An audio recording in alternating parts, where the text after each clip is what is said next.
கர்த்தருக்கு நன்றி செலுத்துகிறேன். நான் என் பேர் அஜிதா, கடியப்பட்டினத்துலேருந்து வருகிறேன். இந்த கூடாரத்து நான் வரும்போதே செத்த போன மாதிரி தான் இந்த கூடாரத்துக்கு வந்தேன். நொறுக்கப்பட்டு வேதனைப்பட்டு நோயினால் அவதிப்பட்டு இந்த இடத்துக்கு நான் வந்திருக்கேன். நான் பட்ட வேதனைக்கு அளவே கிடையாது. ஒவ்வொரு நாளும் தூக்கம் இல்லாமல் நைட்டு ஃபுல்லாக ஒரு 3 வருஷமாக நான் தூங்கவே இல்லை. சரியாக தூங்கி 3 வருஷம் ஆச்சு. நான் தூக்கம் இல்லாமல் தவித்து கொண்டே இருப்பேன். ஒவ்வொரு நாளும் எந்திரிச்சு உட்காந்து அழுதுண்டே இருப்பேன். எதுக்குன்னு தெரியுமா? ஒவ்வொரு நாளும் எனக்கு வயிற்று வலியாகவே இருக்கும். வயிற்றில் வலி இருக்கும், இல்லைன்னா நெஞ்சில் வலி இருக்கும், இல்லைன்னா தலையில் வலி இருக்கும். எல்லா வலியும் மொத்தமாக எனக்கு ஒவ்வொரு நாளுக்கு ஒவ்வொரு வலி எடுத்துகிட்டே இருக்கும். அப்போ என்னால் தாங்கவே முடியாது. இந்த வலியெல்லாம் என்னால் நினச்சி பார்க்கவே எனக்கு எப்படியே இருக்குது. கர்த்தர்னால எனக்கு உதவி செய்கிறார். இயேசுவை நான் கொஞ்சம் நேசிக்கிறவ தான். இயேசுவேன்னு என் உள்ளத்தில் சொல்லிகிட்டே இருப்பேன். ஆனால் ஒவ்வொரு நாளும் நான் பட்ட வேதனைக்கு அளவே இல்லை. என் கணவரும் என்னை கொண்டு போகிற ஆஸ்பத்திரிக்கு கிடையாது. எத்தனை ஆஸ்பத்திரி நாகர்கோவிலில் உண்டோ அத்தனை ஆஸ்பத்திரிக்கு என்னை கொண்டு போவாங்க. கொண்டு போய் அங்கே போய் ட்ரீட்மெண்ட் மேலே எடுத்துகிட்டே இருப்பாங்க. ஒவ்வொரு ஸ்கேன் எடுப்பாங்க. ஒவ்வொரு இடங்களில் போனால் இதுக்கு ஒன்றும் இல்லை, வயிற்றில் புண்ணு கிடக்கு, ஒன்றுமே இல்லை அப்படின்னு சொல்லுவாங்க. எனக்கு ஆனால் தாங்க முடியாது. நான் 3 வேளை அதிகமாக சாப்பிடுதவ தான். ஆனால் எனக்குள்ள வயிற்றில் இவ்வளோ வேதனையாக தாங்க முடியாத ஒரு சூழ்நிலை.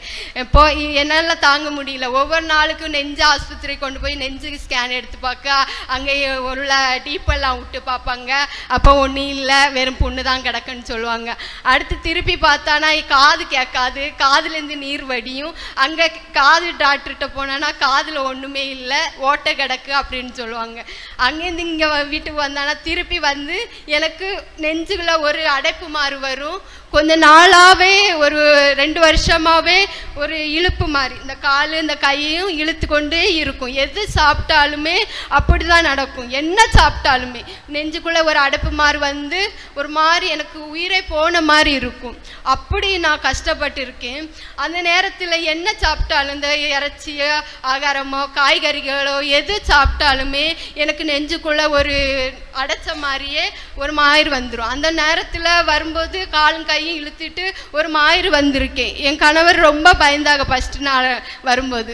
அப்போ என்னை கொண்டு போகாத ஆஸ்பத்திரியும் கிடையாது. அங்கேயே அப்பவும் ட்ரீட்மெண்ட் மேலே ட்ரீட்மெண்ட் எடுத்துகிட்டு தான் இருந்தாங்க.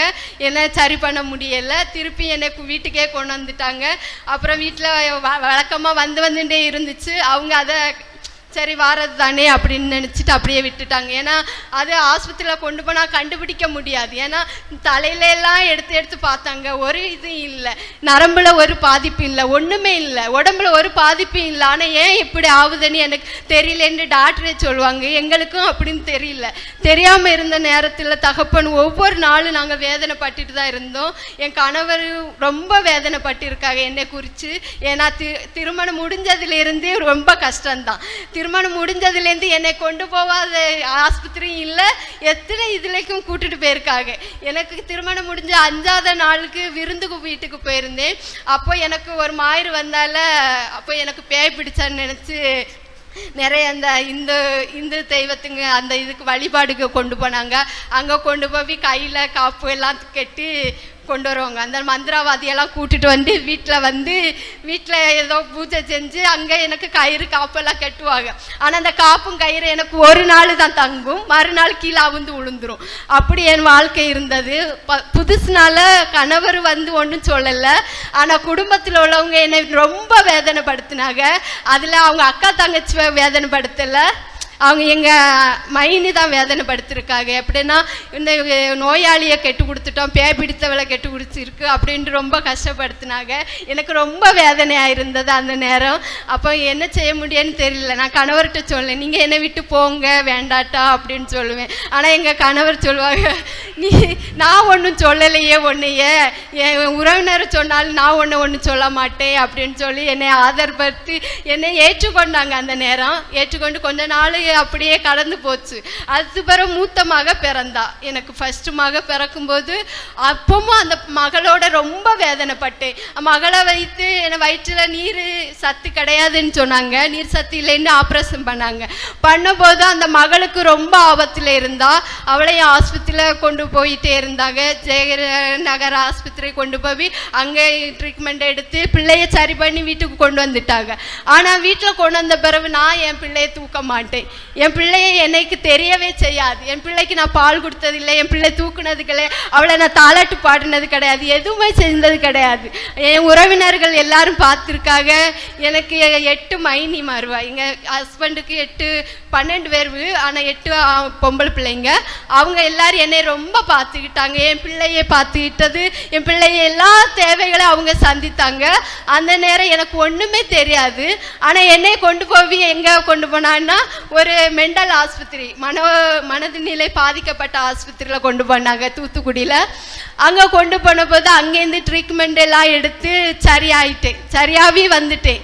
அப்போது எந்த ஆஸ்பத்திரி போனாலும் எங்கே போனாலும் எனக்கு ஏசுன்னு தான் என் மனசு சொல்லும். எந்த இடத்துல போனால் ஐயோ என்னை இந்த இடத்துல கொண்டு போயிட்டாங்களே, என்னை மந்திரவாதிகிட்ட கொண்டு போயிட்டாங்களே, மந்திரவாதியை வீட்டுக்கு அழைச்சிச்சாங்களே அப்படின்னு எனக்கு உள்ளுக்குள்ளே ஒரு வேதனை இருந்துகிட்டே இருக்கும். இப்படி என்னைய கொண்டு போகிறாங்களே அப்படின்னு சொல்லி உள்ளுக்குள்ளே வேதனை இருக்கும். ஆனால் வெளியே என்னால் சொல்ல முடியாது. இதை எப்படி சொல்வேன்னு எனக்கு தெரியாது. அப்படி நான் போராடி கொண்டே ஒவ்வொரு நாளும் என் வாழ்க்கை கடந்து போச்சு. நான் இப்படி மறுபடியும் ஊருக்கு வந்துட்டோம். தூத்துக்குடியிலேருந்து ஊருக்கு வந்து என் பிள்ளைகளை 2வது பிள்ளையும் பெற்றெடுத்தேன். 2வது பிள்ளை பெற்றெடுத்தோன்னா எனக்கு கணவர் ஒரு புதிய வீடு வாங்கி தந்தாங்க. குடும்பத்தில் 3 அண்ணன் தம்பியே இருக்காங்க. அதனால பிள்ளைங்கள் வளர்ந்து வரதுனால தனியாக ஒரு வீடு எனக்கு வாங்கி தந்துட்டாங்க. வீடு வாங்கின பிறகு அவங்க வெளிநாட்டு போனாங்க. அப்படின்னா எங்களுக்கு கடன் அதிகமாயிட்டா. அதனால சரி அப்போ வெளிநாட்டு போட்டு வரட்டுன்ட்டு போயிட்டாங்க. வெளிநாட்டு போன பிறகு எனக்கு தனிமையே என் வாழ்க்கை போச்சு. என் வீட்டில் இருக்கும்போது ஒரே பயம், நடுக்கம், வேதனைகள் எனக்குள்ளே வந்தது. எதுக்கானா மனிதனால் எனக்கு தொந்தரவு தாங்க முடியல. என் சொந்தக்காரங்களே வருவாங்க, காடு குடுக்கன்னு வருவாங்க, குடிச்சுன்னு வருவாங்க, நைட்டு மறுபடி திருப்பி வந்து என்னை தொந்தரவு பண்ணுவாங்க. அப்போ என்னால் ஒன்றுமே செய்ய முடியாது. நான் இயேசுவே அப்படின்னு என் உள்ளுக்குள்ளே சொல்லிகிட்டே இருப்பேன். அவங்க சொல்லுகிற வார்த்தைகளே நான் ஒவ்வொரு நாளும் ஃபோனில் பேசினாலும் அவங்க தப்பாக பேசுவாங்க. ஆனால் என்னால் அதை சீரணிக்க முடியாது. நானும் பேசுவேன். ஆனால் அது பிறகு நான் என்ன செய்வேன், என் கணவர்கிட்ட சொல்லுவேன். கணவர்கிட்ட சொன்னால் நான் இப்படி பேசுகிறாங்க, இப்படி செய்கிறாங்கப்பா, நீங்கள் ஊருக்கே வந்துருங்க அப்படின்னு நான் சொல்லுவேன். அது பிறகு கொஞ்ச நாள் கழிஞ்சு அவங்களும் வீட்டுக்கு வந்துட்டாங்க, ஊருக்கு வந்து செட்டில் ஆகிட்டாங்க. அப்போ நான் அங்கே போகலன்னு செட்டில் ஆகி இருந்துட்டாங்க. அது பிறகு எனக்குள்ள ஒரு பயம், நடுக்கம் இருந்துகிட்டே இருக்கும். வீட்டுக்குள்ளே இருக்கவே என்னால் முடியாது. நோயும் பெருகெடுத்து வந்துட்டே இருக்கும். ஒவ்வொரு நோயினாலும் நான் வேதனைப்பட்டு கஷ்டப்பட்டு நொந்து வேதனைப்பட்டு அடுத்தவங்க சொல்லுகிற வார்த்தை என்னால் கேட்கவே முடியாது. அவர்கள் சொல்வார்கள், நோயாளியை கெட்டு கொடுத்துட்டோமே, என் சகோதரனுக்கு இப்படி ஒரு நோயாளியை கெட்டு கொடுத்தோம், வேதனை என்னால் தாங்க முடியாது. நான் வீட்டில் வந்து ஒரே அழுகை, ஏன் தூக்கிலே போட்டுட்டேன். ஒரு நாள் எனக்கு எல்லாரும் இப்படி சொல்கிறாங்களே அப்படின்ட்டு நான் தூக்கில் போட்டேன். ஒரு தடவை தூக்கில் போட்டு முடியலை. இயேசு என்னோட பேசுகிற மாதிரியே இருக்கும். இயேசு சொல்வார், நீ ஏன் மகளம்மா, நீ ஏன் தூக்கில் போடுத, நீ என்னக்குள்ளே உள்ளுக்குள்ளே பேசினாங்க. ஆனால் அது நான் ஒவ்வொரு நாளும் அதை கவனிக்க மாட்டேன். ஆனால் அந்த நேரம் மட்டும் நான் கவனிச்சிருக்கேன். இயேசு என்னோட பேசுகிற மாதிரி. அதோட நான் கீழே இறங்கிடுவேன் அந்த நேரமே. அது பிறகு ஒவ்வொரு நாளும் அழுது புலம்பி கொண்டே இருக்குவேன். அப்படியே என் வாழ்க்கை ஒவ்வொரு நாள் போயிட்டே இருந்துச்சு. அப்போ எங்கள் மைனி மகன் இப்படி ஜெபத்துக்கு போயிட்டு இருக்கான் அப்படின்னு சொன்னாங்க. அப்போ அந்த கூடாரத்தை எனக்கும் பார்க்கணுன்னு ரொம்ப ஆசை. எனக்கு இந்த கூடாரங்கள் எல்லாம் ஜெப கூடாரங்கள் போகிறதுக்கு ரொம்ப பிடிக்கும். ஏன்னா நான் தூத்துக்குடியில் ஒரு 14 வயசில் கர்த்தரை நான் நேசிக்க தொடங்கினேன். 14 வயசில் கர்த்தர் இயேசு எனக்குள்ளே வந்ததை நான் உணர்ந்து அவர் என் பெயர் சொல்லி அழைத்து நான் ஊழியம் செய்தேன். 14 வயசில் ஊழியம் செய்தேன். ஒவ்வொரு கிராமமாக போய் ஊழியம் செய்தேன். எப்படி நான் சின்ன கூடாரம் தான், இதே மாதிரி கூடாரம் தான், நான் தூத்துக்குடியில் இன்னாஸ்புரத்தில் இருக்க அந்த கூடாரம். அங்கே நான் ஒவ்வொரு நாளும் ஜெபத்துக்கு போவோம். ஒவ்வொரு நாளும் மாதத்துக்கு ஒரு நேரம் ஒவ்வொரு கிராமமாக நாங்கள் சென்று நற்செய்தியை பறைசாற்றிட்டு வந்தோம். அப்போல்லாம் ரொம்ப சந்தோஷமாக மகிழ்ச்சியாக இருந்த நாட்கள். அது எனக்கு அந்த சந்தோஷத்தை என்னால் சீரழிக்க முடியும். அவ்வளோ மகிழ்ச்சியாக இருந்த அந்த நாட்கள். எப்படி ஒரு 3 வருஷமாக நான் ஊழியம் செய்திருப்பேன். அந்த கர்த்தருக்கு நான் ரொம்ப ஊழியம் செய்தேன். போக இடமெல்லாம் நல்லது செஞ்சுருக்கேன். எல்லாருக்கும் நல்ல பிள்ளை தான் இருந்திருக்கேன். ஆனால் எனக்குள்ளே வந்த நோய், அது கர்த்தர் எனக்கு இந்த கூடாரத்தை காட்டு தந்திருக்கார். நான் இந்த கூடாரத்து வர காரணமே நான் கர்த்தர்கிட்ட ஜெபிச்சிருக்கேன். ஒவ்வொரு நாளும் விடிய காலையில் 5 மணிக்கு எழும்பி ஜெபிப்பேன். கர்த்தரோட ஜெபிக்கும் போது கர்த்தர்கிட்ட நான் சொல்லுவேன், கர்த்தரை தூத்துக்குடியில் எனக்கு ஒரு கூடாரம் தந்தது போல இங்கேயும் ஒரு கூடாரத்தை எனக்கு தாங்க தகப்பனே அப்படின்னு நான் ஒவ்வொரு நாளும் கெஞ்சி மண்டாடுவேன். அப்போது என் கணவரை கூடயே என் குடும்பத்தை கூடயே நான் சேர்ந்து போகிற மாதிரி அப்படி நீங்கள் எனக்கு பண்ணணும்னு நான் கேட்டிருக்கேன். அதே போல தகப்பன் இந்த கூடாரத்தில் நான் வரும்போது ஒரு பயம், நடுக்கம், வேதனை, துன்பம் எல்லாம் பட்டவளாக இந்த இடத்துல வந்தபோது எனக்காக ஜெபித்த பாஸ்கர் இவருங்க எனக்கு ஒவ்வொரு நாளும் நைட்டு பகலும் பார்க்காம எனக்காக ஜெபிச்சிருக்காங்க. என்னோட வேதனை குறைச்சிருக்காங்க. எனக்கு தீய ஆவிகள் சூழ்ந்து இருந்தது அதிலிருந்து விடுதலை தந்திருக்காங்க. இங்கேருந்து நீங்கள் அனைவரும் எனக்காக ஜெபித்து எனக்கு விடுதலை தந்திருக்கா. என் கர்த்தருக்கு நான் நன்றி சொல்கிறேன். கர்த்தர் எவ்வளவு நல்லவர் என்று நான் சுவைத்து பார்த்திருக்கிறேன். ஏன்னா நான் 14 வயசுல நான் சுவைத்து பார்த்தவ தான். ஆனால் வாழ்க்கையில ஏமாந்து போனேன். எதனால தருமா? இங்கே எத்தனை வாழ்வு பிள்ளைங்க இருக்கீங்க. நானும் ஒரு லவ்னால ஏமாந்து போனேன். இந்த சகோதரனை லவ் பண்ணேன். அவனுக்குள்ளே நான் போய்விட்டேன். ஏன்னா கர்த்தரை மறந்து விட்டேன். நான் இயேசுவை மறந்துட்டு நான் அவனை பின்னாடியே ஓடிக்கொண்டிருந்தேன். அவனையே நேசித்த போது தான் தகப்பனை நானே தகப்பனை மறந்து போவி அவனுக்குள்ளே நான் வாழ்க்கையை தேர்ந்தெடுத்தேன். நான் எங்கள் வாழ்க்கையிலே நான் தேர்ந்தெடுத்தது நடக்காமல் போச்சு. ஏன்னா எங்கள் வீட்டில் யாருமே சம்மதம் கிடையாது. ஏன்னா இந்து சகோதரன் இல்லை, அதனால் சம்மதம் கிடையாது. அது பிறகு அங்கேருந்து என்னை ராமந்துரைக்கு கூட்டிகிட்டு வந்தாங்க. எங்கள் அம்மா ஊர் ராமந்துரை, எங்கள் அப்பா ஊர் கடியப்பட்டணும். ராமந்துரை கூட்டிகிட்டு வந்தாங்க. அங்கே கொஞ்ச நாள் இருந்தோம். அங்கே புது வீடு தந்தாங்க கர்த்தர். அந்த புது வீட்டில் நாங்கள் நல்லா வாழ்ந்தோம். ஆனால் அப்பொழுது தான் எனக்கு நல்ல கணவர், கடியப்பட்டணும் ஊரில் எனக்கு கணவர் அமைஞ்சது. ஏன்னா எங்கள் அப்பா ஊர் கடியப்பட்டணும். அங்கேருந்து எங்கள் வீடை விற்றுட்டு தூத்துக்குடியில் செட்டில் ஆனோம். வாடகை வீட்டில் தூத்துக்குடியில் இருந்தோம். அப்போ இந்த கடியப்பட்டணம் ஊர் எங்களுக்கு பிடிக்காமல் இருந்தது. லாஸ்ட்டில் அதே கடியப்பட்டம் ஊரில் நான் அங்கே போய் சேர்ந்தேன். நல்ல கணவர் எனக்கு அமைஞ்சது. அந்த கணவருக்கு நான் நன்றி சொல்கிறேன். அது பிறகு கர்த்தருக்கும் கோடான கோடி நன்றி சொல்கிறேன். இந்த இடத்துக்கு வந்ததுக்கும் நான் கர்த்தரை ஒவ்வொரு நாளும் சேமிப்பேன், நேசிப்பேன், இன்னும் அதிகமாக நேசிப்பேன். எனக்கு வாழ்க்கையிலே இனியும் அவரை மறக்க கூடாதுன்னு ஒரு எண்ணம் தான் வந்து கொண்டு இருக்கிறது. நான் விட்ட நாட்களை இனி ஏமாந்து போகக்கூடாதுன்னு நினைக்கிறேன். ஏன்னா கர்த்தர் அவ்வளோ நல்லவர். அவர் என்றும் கிருபை உள்ளவர். அவர் ஒருபோது நம்மளை கைவிட மாட்டார். அதனால வாழ்வு சகோதரர்களே, நீங்கள் இப்போது கடவுளை ஏற்றுக்கொண்டீர்களோ அதே கடவுளை என்றென்று நேசிக்கணும், அவரை பற்றி கொள்ளணும், அவரோடு உறுதியாயிருங்க. உங்களுக்கு நல்லதே நடக்கும், என்றென்று நல்லது நடக்கும். இயேசுக்கே நன்றி, கர்த்தருக்கே நன்றி.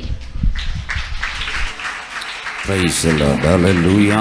இவர்களிலிருந்தும் கர்த்தர் விடுதலை கொடுத்து அற்புதத்தை செய்து இந்த நாட்களில் இவர்களை விட அவங்க கணவனார் ஆமென் சகாயராஜ், சகோதரர் சகாயராஜ் அதிக விசுவாசத்தில் உறுதிப்பட்டு ரொம்ப கர்த்தரில் மகிழ்ச்சியாக ஆராதிக்கிற ஆண்டவர் கிருபை செய்திருக்கிறார். கரங்களை தட்டி கர்த்தரை ஸ்தோத்திரிப்போம். நான் பார்த்ததில் அந்த இப்போ இவர்கள் கர்த்தரை அறிந்தவர்கள். ஆனால் இப்போ இந்த தேவன் கொடுத்த விடுதலை பெற்ற பிற்பாடு அந்த சகோதரன் அவ்வளவாய் கர்த்தரை நேசிக்க ஆரம்பித்தார். ஜீவனை போல அப்படி உயிருக்குயிராக கர்த்தரை நேசிக்கிறார். ஆமென். கடந்த முறை கடியப்பட்டணத்தில் வீடு சந்திக்க கூட கடந்து போன பொழுது எல்லா வீடுகளுக்கும் கூட வந்து அந்த ஊழியத்தை எல்லாருக்கும் அறிமுகப்படுத்தி அநேக வீடுகளுக்கு கூட்டிகிட்டு போய் ஊழியத்தில் துணையாக நின்று ஆமென் ரொம்ப ஊழியத்தில் நல்லா ஒரு ஆண்டவருக்குள்ள ஒரு வைராக்கியமுடைய ஒரு சகோதரனாக இருக்கிறான்.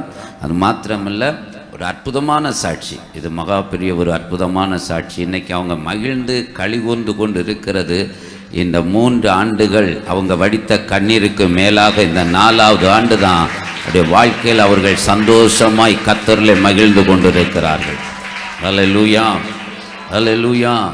நேற்றும் இன்று மாறாதவர். தொடர்ந்து இந்த சாட்சியானது பேதைகளை என்ன செய்கிறதா இருக்கிறது? ஞானியாக்குகிறதா இருக்கிறது. சாட்சி சொல்லுகிறதல்ல, கர்த்தருடைய வருகை மட்டும் சாட்சியாயிருங்கள். ஆமென்.